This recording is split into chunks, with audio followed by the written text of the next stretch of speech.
కార్యక్రమం చేపట్టాలన్నా ట్రైల్గా మోడల్గా ఏదో ఒక మండలంలోనో ఒక నియోజకవర్గంలోనో శాంపుల్గా పెడతారు అధ్యక్ష. అలా పెట్టకుండా సర్వం నాకే తెలుసు అని ఏ ఒక్కళ్ళు చెప్పినా వినకుండా ఆనాడు నేను కూడా అటుపక్షాన్నే ఉన్న అధ్యక్ష. ఇక్కడున్న పెద్దలందరికీ కూడా తెలుసు, ఎవరు చెప్పినా వినేది లేదు.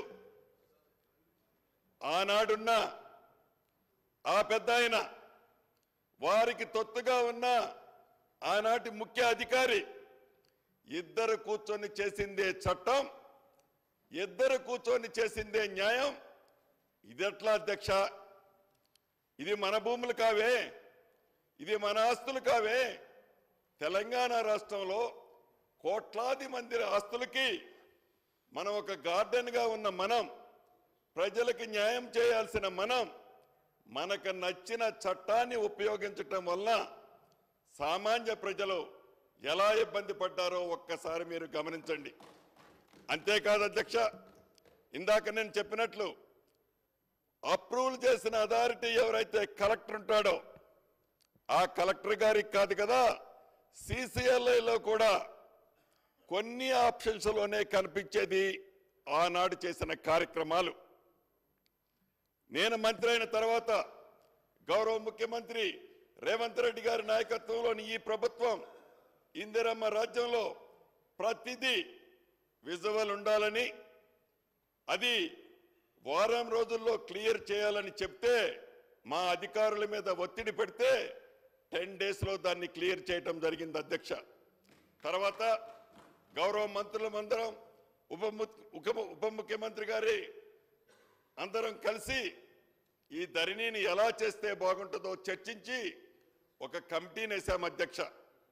ఈ కమిటీ వివిధ ప్రాంతాల్లో పర్యటించి ఈ ధరణి సమస్యలు ఎలా పరిష్కరించాలో అని అనేక ఆప్షన్స్తో అనేక సార్లు కూర్చొని చర్చించడం జరిగింది అధ్యక్ష. చర్చించిన తర్వాత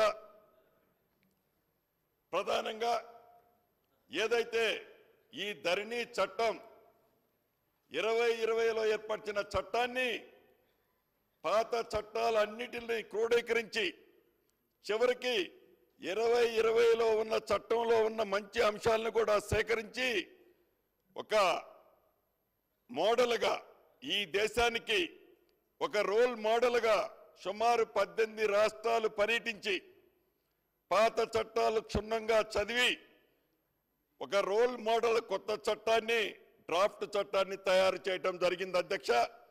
అంతేకాదు ఈ ధరణిలో ఏవైతే లోపాలు ఉన్నాయో ఆ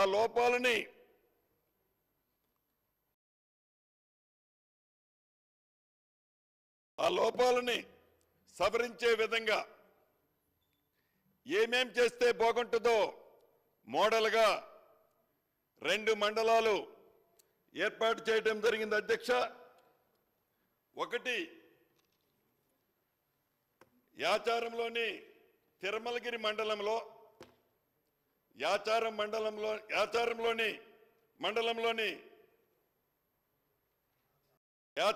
మండలంలో రంగారెడ్డి జిల్లాలో మోడల్గా 10 గ్రామాలు సర్వే చేపట్టడం జరిగింది. ఈ 10 గ్రామాల్లోనే సుమారు 2300 అప్లికేషన్లు వివిధ కారణాలు చూపించి వారు అప్లై చేయటం జరిగింది అధ్యక్ష. అదే రకంగా మాజీ మంత్రివర్యులు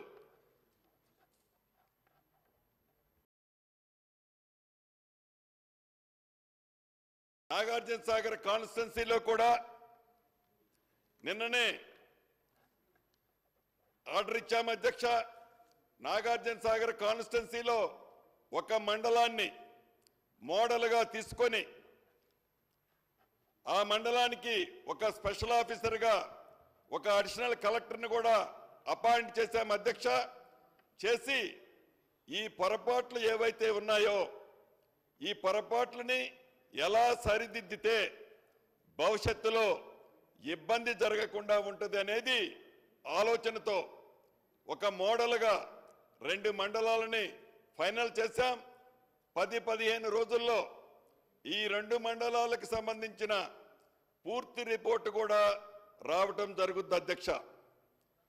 ఇంతేకాదు, ఏదైతే ఈ ధరణితో అనేక ఇబ్బందులు పడి ధరణితో సామాన్య ప్రజల ఆస్తులు కనపడకుండా పోయాయో, భూములున్న ప్రజలు ఈనాడు తెలంగాణ రాష్ట్రంలో ఈ ధరణి వల్ల ఒక అభద్రతతో ఉన్నారు అధ్యక్ష. పూర్తి నమ్మకం, విశ్వాసం ఈ ఇందిరమ్మ రాజ్యం మీద ఉంది. భట్టి గారి పాదయాత్రలో చెప్పారు, కాంగ్రెస్ ఇచ్చిన పేదోళ్ళకిచ్చిన పట్టాలు ఏవైతే ఉన్నాయో ఇందిరమ్మ రాజ్యం వచ్చిన తర్వాత, అంటే ఇప్పుడు ప్రభుత్వంలో మేము ఉన్నాం కాబట్టి తప్పకుండా పేదోళ్ళ దగ్గర గత ప్రభుత్వం లాక్కున్న ఆస్తులన్నిటినీ, పేదోళ్లకు సంబంధించిన ఆస్తులు, ధరణిలో కనపడకుండా మాయమైపోయిన ప్రతి ఆస్తిని, పేదోళ్లకు సంబంధించిన ఆస్తులు దొరలకు ఎవరైతే పేర్లతో వెళ్ళాయో ఆ ఆస్తులని తప్పకుండా పేదోళ్లకు పంచేదే ఈ ఇందిరమ్మ రాజ్యం యొక్క ముఖ్య ఉద్దేశం అధ్యక్ష. ఈ అసైన్డ్ ల్యాండ్ విషయంలో కూడా ఆనాటి ప్రభుత్వం